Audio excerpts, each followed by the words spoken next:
ang gustong makipagbasa at mga minamahal kong Sanjuanenyo. Tuloy pa rin po ang basaan sa ating Wata Wata Festival bilang pagdiriwang ng kapistahan ng San Juan. Pero sa designated basaan zone lamang mula 7 a.m. hanggang 2 p.m. sa Pinaglabanan Road sa pagitan ng P. Guevara Street at N. Domingo Street. Kaya sa lahat po ng gustong makipagbasaan, magkita-kita po tayo sa ating basaan zone. Okay mga kamads, mga kaibigan, this was the adjustment made by the City of Manila. I'm sorry, City of San Juan para dahil nga dun sa insidente na nangyari last year. Kumbaga, ang tawag ko dito ay the Boy Dila the Boy Dila rule, 'di ba? So iniba nila, linagyan nila ng basaan zone and may multa yan na kunyari I believe 5,000 pesos ang multa dyan kapag ka ikaw ay lumabag dyan sa ordinansang ginawa ni Mayor Zamora. Kasi nga, ang daming unruly behavior na nangyari noon. May mga nagbubukas ng kotse, may mga nambabasa ng mga ayaw naman sumali at papasok pa lang sila. Meron din naman mga umaakit ng bus or ng jeep and all of this na hindi naman talaga dapat gawin. So ngayon, nagkaroon na ng ordinance si Mayor Zamora na eto na nga yung kailangan. Pero hindi ko naman to i-cover kung walang insidenteng nangyari dito. Kasi mga lods, kala nyo tapos na. Actually, ban na nga daw dito si Boy Dila. So, pero may mga unruly pa rin na tao na sumali dito sa event na to. And yun ang pag-uusapan natin for today's video. Ito na. Sa gulo ang isang bahagi ng sa Pulse Video ang pag-aaway ng dalawang grupo sa gitna ng basaan. Agad namang puwagit na ang mga pulis para umawat. Wala pang impormasyon kung bakit nagkagirian ang dalawang grupo. Ako meron na akong impormasyon dyan. Kaso chismis lang to. Apparently, eto kasing basaan zone na to, galing to sa, ginanap to sa isang lugar kung saan taga doon yung mga nakipagjuntukan. So, ang nangyari, may mga dayo. Tas one thing led to another, siguro nag-encroach sila doon sa territory. Di ba kasi meron namang mga ganon. Teritoryo ko to, Eugene. So, doon nagkasuntukan. Pero, ano ko to ano lang to, chismis lang to. Hindi ko alam kung yan ba yung pinagmulan yan. Kasi, seemingly, ang mga nag-away ay mga binatilyo or mga lalaki na mga hindi ganun katatanda. Okay? So, ano lang, keep in mind lang kung paano nagsimula yan. Tuloy natin. Wala pang pahayag ang pamunuan ng piyesta o ang LGU sa nangyari. Pinagdiriwang ang Wata Wata Festival taon-taon sa San Juan bilang pasasalamat sa kapistahan ni San Juan Bautista. Yeah. So, para silang nag-iislaman dyan, para silang nagra-rock and roll dyan. Pero, hanapin nyo na lang yung unblurred version. Siyempre gusto ko kumita rito kaya yung blurred version yung pinakita ko sa inyo. But yun daw yung pinagmulan nun, di ba? And hindi lang yun. Marami pang report din na meron din mga tao na hindi naman sila kasali pero nadamay pa rin sila. Point being is that meron niyang ordinance dito pero meron pa rin mga naperwisyo. And hindi naman siguro sing dami nung last time pero meron pa rin mga tao na lumabag doon sa ordinansa. And sana si Mayor is mag-foot down na siya dito sa mga tao na to. Okay, so tingnan natin naman yung mga ibang naperwisyo according to the internet. Ito siguro yung pinaka-mild. Nag-ready na yung mga taong dadaan doon sa road. Ito. Nag-commute ka paalis tapos ng San Juan Fiesta, Basaan 2025. Okay, so this is current. Okay, so panoorin natin. Ayan, no. Marami nang nagdala ng payong and stuff. Ayan.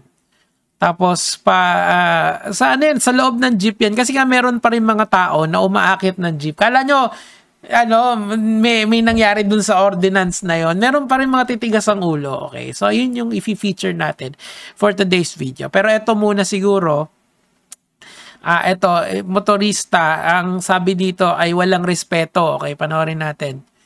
Tantararan. Di ba, bakit kailangan mong ganyanin? Kasi pwede mo naman basain na lang. Ayan, o. Ayan, ulitin natin. Itong bata na to, so shoutouts kay Alex Marquez, yun yung pangalan ng uploader.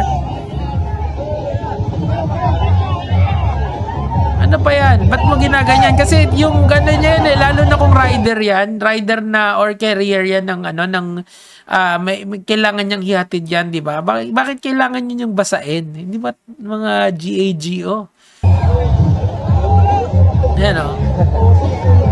Ayan o. Nakakatuwa. Hindi nakakatuwa yun. Nakakainis yun. So, these are just a few na nahanap ko dito sa pag-research ko about this topic. And sana maparusahan tong mga to. Kasi katulad nun, di ba? Hindi naman niya, sabi na nga, wag magaganon eh, di ba? Kasi kung gusto lang sumali, yun lang yung babasain, okay? Kasi ano yun eh, nagkaka-authority na gumawa ng hindi kaaya-aya sa kapwa. Ito naman, ito sa loob to, sinabi na, this was posted by the same account na nag-post ito. Ay, hindi, iba pala. Ito. Nothing beats a Jet2 holiday. And right now, you can save 50 yan, anong sinabi ni Mayor Zamora nung simula nito? Bawal na yan. Bawal na mambasa sa loob ng jeep. Bawal umakyat ng jeep, 'di ba? Kumbaga kung babasain mo lang, doon lang sa butas kilala kasi yung iba naman kasi na jeep nagtatrapal. Okay, doon sa mga rich kid kung hindi alam yung trapal, 'di ba? So panoorin natin ulit. That's 200 pounds off for a family of 4. Mild pa yan. Sabi ko sa inyo. Yung last video natin, makikita nyo. So, of course, yung mga tao dito na sa comment section, hindi sila natuwa dun sa asta nitong mga tao sa San Juan. I mean, yearly ba yan talaga na hindi natin irerespeto yung karapatan ng kapwa natin na manahimik at pumasok ng maigi? So, basahin natin yung mga sinasabi ng tao. Okay, eto, naalala ko na naman si Boy Dila. Kaso ba na si Boy Dila? Squammy event, mga walang own property. Okay, hindi ko nababasahin yung iba. Squammy event, pambansang squammy event. Hindi naman, actually masaya naman yan kung everybody is giving you consent to join in the fun, di ba? Pinaulanan kayo ng tubig tapos biglang may pumutok na barilena. Yan, well, kung may napika sa inyo, ingat-ingat lang, di ba? Kasi hindi natin masabi ang panahon ngayon eh. Lalong-lalo na, yung iba gusto lang pumasok, di ba? Baka next year may masuntok na dyan, di ba?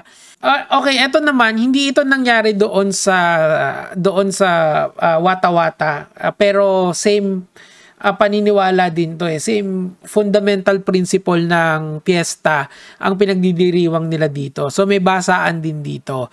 Now, sana, ang iniisip ko kasi, yung nangyari kay Boy Dila, nakita na, ano na sana yon, nagkaroon na sana tayo ng learnings doon. Kumbaga may moral lesson na dapat doon. Kaso makikita natin sa video na to, is not the case. Again, hindi ito sa San Juan, sa Laguna ito, pero same fiesta yung pinagdiriwang nila. Panoorin natin. So, ito yung, tawagin natin siya sa pangalang Girl Sabet. Ito, siya yan, okay? Tuloy natin.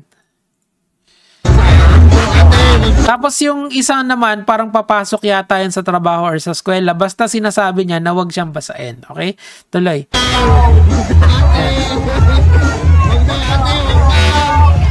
Oo nga, ayun, naririnig niya, wag daw. Ayun.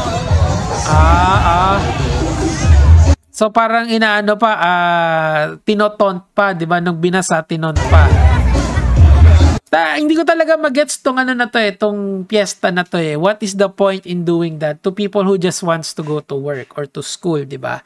There's no point in doing that. Ano na lang, respeto na lang bilang tao. Tuloy natin.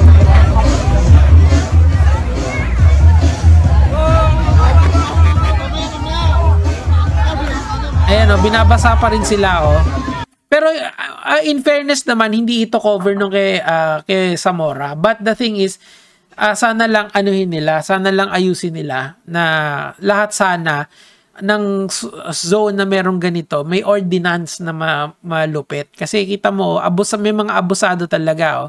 Kababaeng tao, sobrang abusado. Tuloy natin.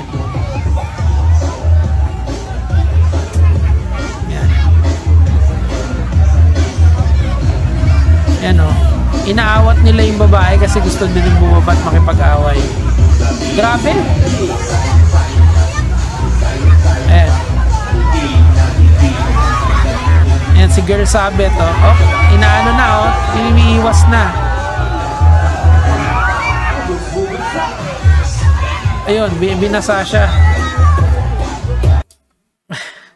Ayan, umiyak siya. Kasi it's so unfair for this lady na pupunta lang naman ng school or ng work pero babasain siya. So where do we draw the line dito sa piyesta na to?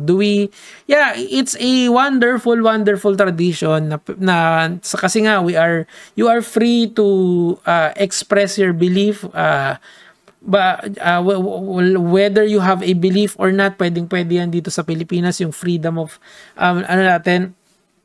freedom of belief natin. But where do we draw the line sa mga ganitong klaseng bagay, 'di ba?